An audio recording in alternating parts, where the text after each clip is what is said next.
Can I just start asking, first of all, is what would having the World Cup in Russia mean to the country? Because I think we've grasped what it would mean to England, what it would mean to Spain and Portugal, but what would it mean to a country like Russia to host a World Cup? I think it would be a very huge incentive for modernizing our infrastructure and improving it. It goes in the line with the official policy of modernizing the Russian economy, giving it a broader base and providing the country with additional sources of growth in the age of economic uncertainties. But of course it will, in our view, inspire a new generation of players and fans. Russia, as you know, of course, is ranked, I think, 13th in the world ranking by the FIFA, and we aspire for a higher place, of course. But I don't think it's only Russia who will be a winner if we win the bid. For FIFA, it is also very important to implement its new philosophy of going global, if you will. For, of course, Russia will represent a crossroad between Europe and Asia. It's a gateway to the Central Asia, to the Middle East, to the Far East. It is bordered by 18 countries and has a very capacious domestic market. So if FIFA wants to go for the new markets, for the new countries, look no further, it's Russia. It is the uncharted territory in the sheer size and scale of your country. You've mentioned some of the great strengths that the bid has, with, and also the government support it possesses as well. But what would you highlight maybe as your weaknesses, that your opponents, that England, Spain, Portugal, Holland and Belgium, they'll be looking at? What do you think are the weaknesses of the bid?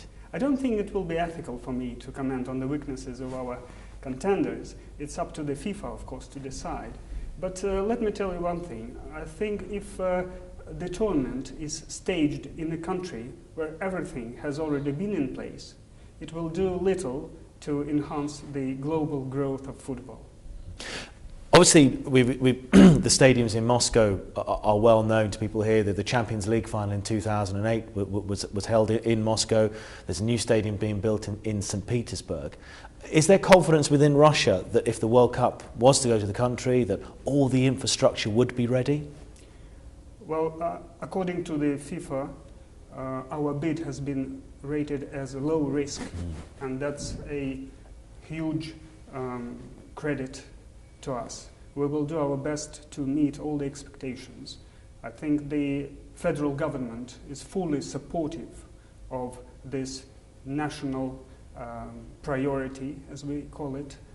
Prime Minister Putin personally is dedicating himself to achieving this goal, and we think that he, in his own right, is #1 guarantee that all the commitments Russia undertakes will be fulfilled. How important is Mr. Putin's involvement? Because he's a world leader, extraordinarily well known, as you say, he's throwing himself into the bid. How important is his presence for Russia? For Russia, and I think for the all football-loving community all over the world, it's important that a credible, strong politician takes upon himself a pledge to deliver and to meet the hopes of the football fans and the players. And Mr. Putin personally has guaranteed the financial arrangements and the time schedule that Russia would adhere to should our bid be considered as the most favorable one.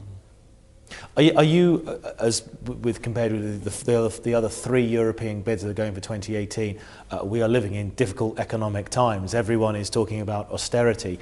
Do you have the same financial pressures that Spain and Portugal and that England and that Holland have as well? Do you have the same financial pressures? Well, of course, everybody feels the pressure. I think it is the matter of how the governments cope during this tumultuous period.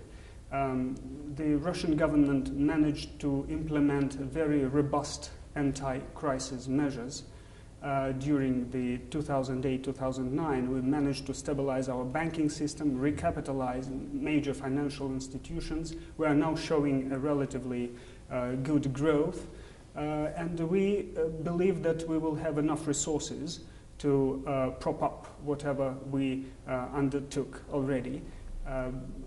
Clearly, we will be doing more as soon as we are aware of the outcome of the decision of FIFA.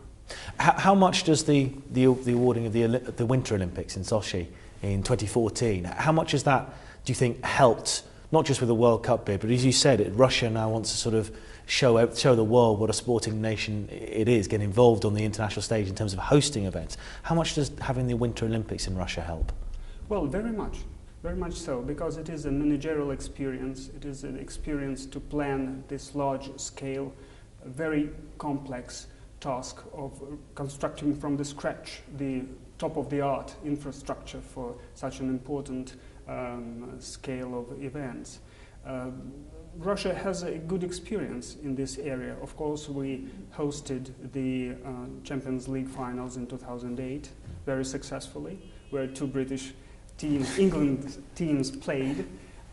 We are now in the full gear in preparation for the Sochi 2014, and of course you are aware that Russia entered an agreement about the Formula One Grand Prix in Sochi in the period of 2014-2020. In terms now of the one you mentioned about FIFA, saying the Russian bid is low risk along with a couple of the other bids. One thing it did highlight were the transport infrastructure. It's not necessarily Russia's fault. It is such a huge, vast country. How much of a problem will it be, though, to make Russia accessible?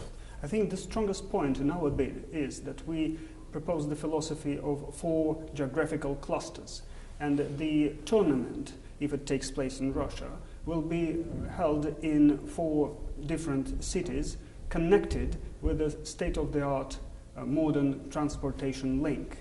That project is now on paper, but it will be implemented as soon as we are aware of the outcome of the FIFA decision. We are also looking into the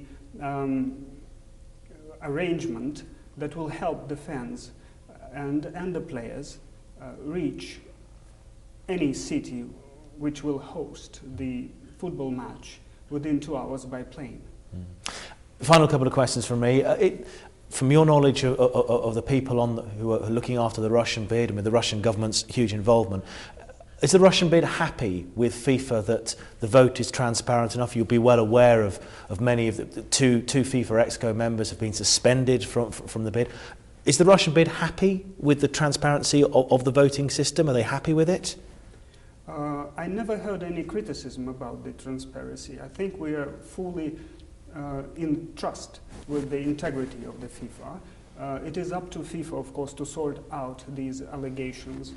The ethics committee has already rendered its decision. We know about the banning from voting of a couple of members of the executive committee, and